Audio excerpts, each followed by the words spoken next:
Hey Psych2Goers, welcome back to another video. Thank you all so much for your love and support, enabling us to make yet another exploration into everyday psychology. So let's begin. Have you heard the saying, humans are creatures of habit? As a human, you naturally have your own unique or even common habits that you just can't seem to stop doing. How many of yours can you recall? Some body language habits have a way of sneaking into your everyday lives, so much that you might not even realize that you're doing them. Some of these subconscious behaviors may be fine with us, but they might induce others into making wrong perceptions about us. These behaviors could possibly be the culprit as to why you aren't landing that job after your interview, or perhaps why all your blind dates tend to ghost you for no apparent reason. So, if you have a hunch that a body language habit of yours might be the culprit, here are 6 not so great body language habits you should look out for. Number 1, slouching. Does your job include being hunched over your computer for long hours? Or perhaps you stay browsing YouTube videos for additional long hours to relieve your boredom. Whatever keeps you slouching over your screen all day, the end result is that you develop bad posture. Slouching is not a good body language habit to get into. It not only leads to bad posture and back problems, but it also doesn't reflect well on others. Because instead of them thinking the slouch is because of the hours hunched over our screens during work, they think it's because of a lack of self-confidence or because you were slouched over watching YouTube videos, which it was also occasionally, sometimes. Hey, they're educational, sometimes.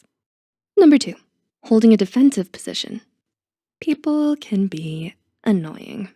So you may be in the habit of holding a defensive pose, such as crossing your arms, in reaction to the meanies out there. But don't let this seemingly defensive pose become a habit. Oftentimes, people will associate crossed arms as someone being disinterested or, well, defensive. So they might not think you like them or what they have to say. Showing your hands more when you talk with someone is the way to go. According to body language expert Patty Wolf, you should always keep your hands in view when you're talking. When a listener can't see your hands, they wonder what you're hiding. Number 3, not walking with confidence and good coordination. How we walk can tell a person a lot about us. Do you agree? A lot of people judge you simply by how you walk down the street. Say what? In the 1980s, 2 New York psychologists, Morris Stein and Betty Grayson, conducted research to find out what violent criminals look for in their victims. They had violent prisoners rate individuals on how easy it was to attack them from recorded tapes of the people walking. They then had professional dancers analyze the clips using a Laban movement analysis system to rate how coordinated the individuals in the clips were, and concluded that criminals found those walking with less confidence and coordination were easier targets. This reminds me of that classic episode on Rhett and Link's YouTube show Good Mythical Morning, The Safest Way to Walk.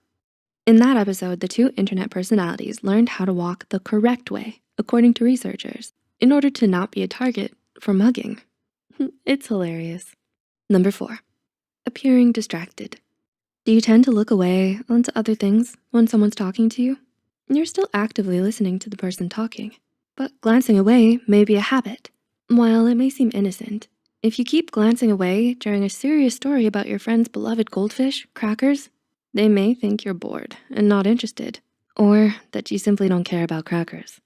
The pet goldfish, not the addictively yummy snack.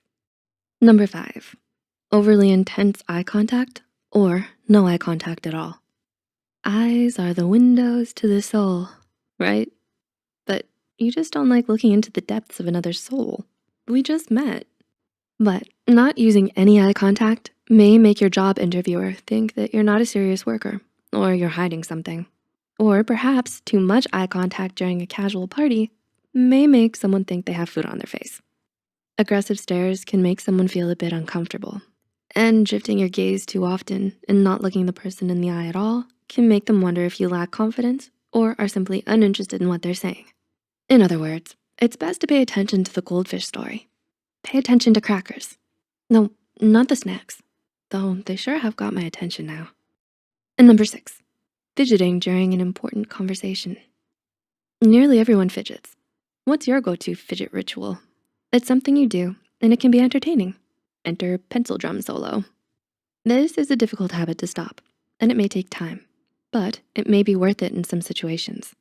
Let's not forget our beloved retractable click pens and their dainty clicky sounds. Sweet relief.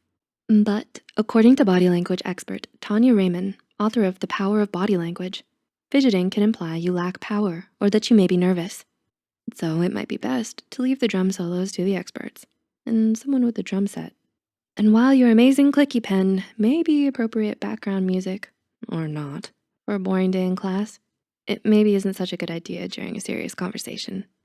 And while people all around the world have adopted these habits and seem to be doing just fine, it's important to realize that now might be the best time to start breaking away from them. They are harmless and haven't really done you any wrong, agreed. But you do want that extra edge in the next interview of yours, right? We hope we were able to give you insight into some of the body language habits that give a wrong impression. Did you find these relatable? Which one do you employ the most? Were you aware it was giving off such wrong vibes? Let us know in the comments below. If you found this video helpful, be sure to hit the like button and share it with someone you think needs to rethink their body language choices. Don't forget to subscribe to Psych2Go and hit the notification bell for more new videos. Thanks for watching. See you soon.